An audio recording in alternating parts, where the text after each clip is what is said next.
Are we becoming completely desensitized between AI and the lies that are being told to us both intentionally and unintentionally? Are we becoming completely desensitized to all of it? And is it our defense mechanism kicking in why we now have a hard time even believing things that are completely true? We've been inundated with over-informed about everything so much that our brains have kind of shut down about information. And there's some people that believe everything they see, and others of us have a hard time believing anything that we see. I'm Noelle. I'm a creative, an artist, an entrepreneur. I generally work with women over 40 to help create a life that they love in all ways. And I am stepping a little away from that during this series, and we're talking about, I don't know if I fit in this America. I don't feel like I fit in here anymore, and I'm questioning why that is. Is there anything we can do about it? Am I the only one that's feeling this way? I don't think so. In my last video, talked a little bit about the heartbreak I'm seeing around me, that I will put the link in the description. You can go back and watch that. And I feel like we live in a world now where we've been introduced to the idea of alternative facts, where things don't have to be true. There could be multiple set of facts, and that's not reality. And yet somehow that's where we find ourselves. So what do we do with that? What do we do with that information? How do we move forward where this is now the new groundwork that we're expected to build everything on? I wanted to dive into this conversation a little bit more about trust. So it can cause more than this, but I wanted to go into 3 different areas that the erosion of trust really, how it starts to affect society. First, when our institutions let us down, and we've watched this, where in the past institutions and companies that have set the standard on public behavior or how people are treated right now are giving way to threats. Misinformation leads to widespread skepticism about government, media, scientific institutions. And when people encounter conflicting information, they begin to distrust all sources. And we're seeing that around us. We believe we can't rely really on any institution for accurate information. And what about the ones that are working really hard to have integrity? That takes away from them also. And then in daily life, what that erosion of trust does is it causes us as individuals to become disengaged from our civic duties. I sat next to a kid in my Japanese class last year who showed up the day after the election and was just indifferent. He's like, well, I didn't bother voting. Why would I have cared? And me being a more liberal-leaning, feeling, creative artist with many friends who I knew were going to be affected deeply, was horrified at this idea. And yet he's not alone at all. It's made it difficult for people to discern like credible sources. It leads to confusion and mostly apathy. We just, like on important issues, we don't really know what to make, so we shut down. We don't take it in. The second thing is polarizing. Like everything is polarized and divided. And the consequences from that are like misinformation often amplifies the divisions between us. In society, we start to create echo chambers, and we all have experienced this, where it's so easy to only engage with information that it reinforces everything we already believe. Very quickly, social media algorithms start to show you things that they know you're going to like or keep clicking. This polarization can lead to increased hostility between groups and ultimately leads to a breakdown in civil discourse. And it has an impact on daily life. When we become more entrenched in our views, we avoid conversations with those who hold differing opinions. It can result in feeling isolated socially. We tend to lack understanding of diverse perspectives. It makes it harder to find common ground or work towards like solutions and shared issues that can benefit all of us. Everything is now political. And so I guess I come back to my original question. I don't know how to or if I want to live in a society where truth is negotiable. The pillars we were taught to trust growing up as anchors of good and morality, the churches, the schools, even businesses. I know I don't trust most of them now, and I'm curious how you feel. And I am not a conspiracy person. I'm not a big prepper. I'm not a negative person. I don't sit and watch news all day. In fact, I got off of social medias because I was sick of how it was taking over my life. And I realized to be the person that I want to be and to thrive in this current world, I needed all of my energy to meet my goals, to do good things. I couldn't let all of my energy just sift out or spiral in fear and worry all the time. It was not sustainable for me. And I think for me personally, when Trump was first elected back in 2016,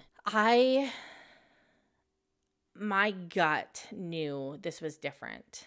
And it wasn't Republican versus Democrat. It was on more of a morality level that I just felt in every part of myself bad things were coming.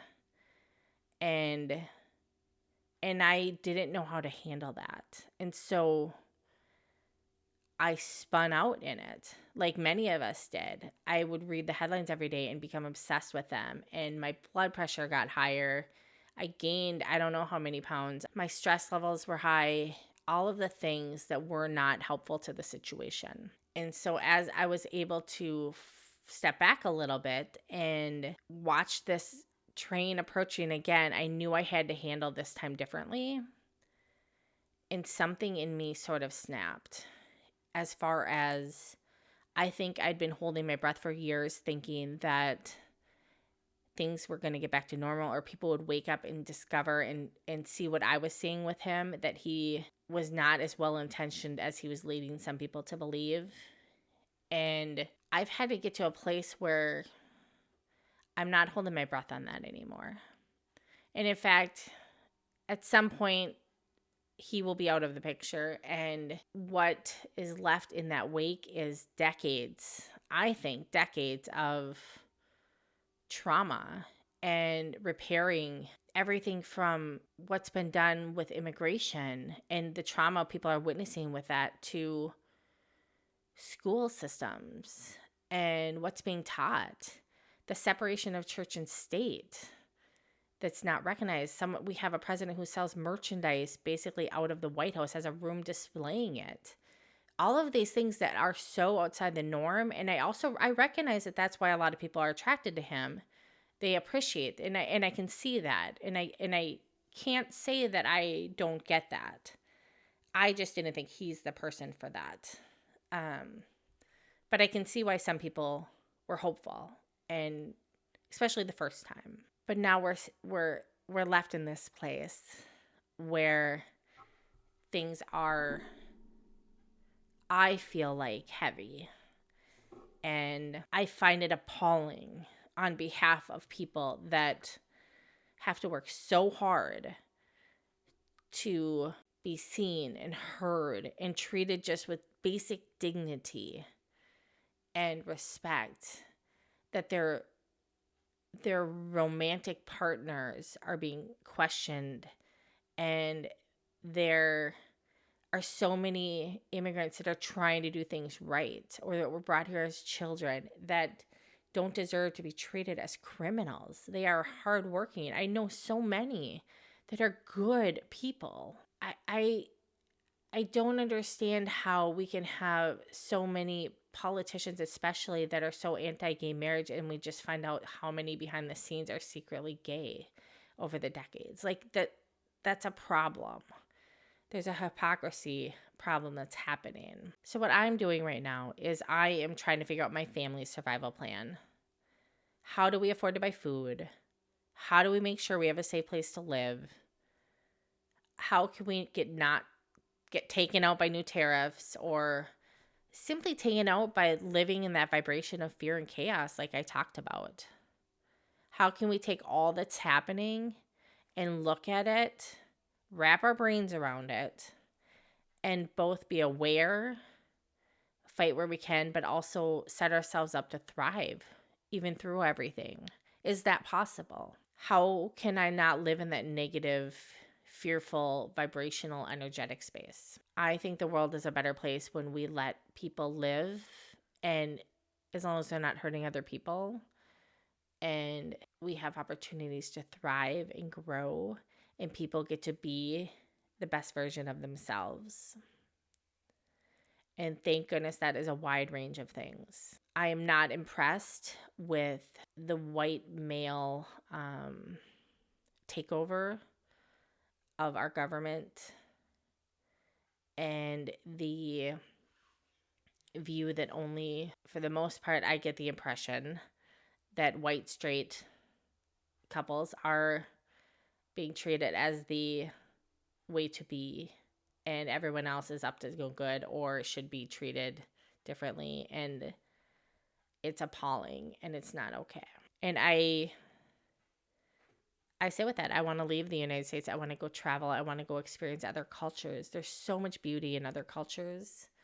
And there's so much beauty in when people come here from other cultures. If we don't expect them to be exactly how we've always been, and we can understand that they are coming in with their own cultures and not be offended by things that they're doing innocently that are not causing people harm, and instead meet them where they're at, introduce them to things. What if we welcomed people and we actually introduced them into our societies and we learned from them?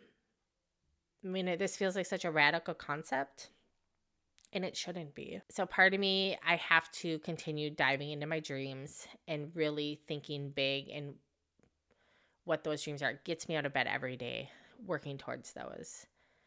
Even it feels even more so than ever like an act of resistance right now to not sit and be afraid. Like, I feel like there are forces that want us all to be, validly. There is a pressure in our country that nothing is ever enough.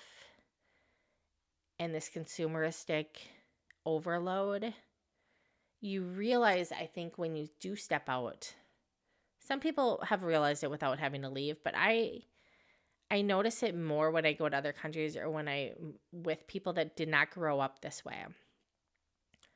How clear it becomes the level of insanity that this is, and how in it we are that we don't realize that life does not have to be all about consuming and buying more, and that actually steals the possibility of freedoms away from us.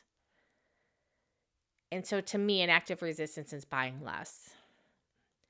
And that is it's a weird thing to say. I'm a creative, I'm an artist. I have made thousands of products. But I'm very anti-buying garbage and buying things that don't need to be bought. I think it is important to, when we do buy things, they matter to us and they uplift us. They serve a purpose. I like when things are reused and people can keep them going and not fill our landfills. I don't feel like that's a radical thought. But in this current America, that feels radical to say that. So I guess I'm curious, how are you handling everything? How are you resisting? What are you doing? I am grateful for all the different ways that people are showing up and saying, we're not okay with this. And that looks so different with everybody. And for some, what I'm saying, well, is not nearly enough, and I understand that. I think we all have different roles to play, and I hope to play different roles as my kids are older, at different times of life. I'm called into different ways of doing that. But for right now, this is what I know how to do. I want this to be a safe place to share. If you want to share what your vulnerabilities are or what your hopes are, how you're handling it, what are you doing as an act of resistance to say, I refuse to just pretend like this is how things are going to be and give in. I have zero tolerance for like mean or bullying comments. So save your breath. If you're going to leave them, I'm not playing that game. But I come here with the best of intention to not to not actually make this super political, but it's more of human level survival. How are we doing? How are we liking this current America, and what do we see going forward? How do we handle this? How do we reconcile it? All right, go back and watch this other video. I'll put it up here in the corner, and I hope that you will leave a comment. Let me know where you're at. Thank you.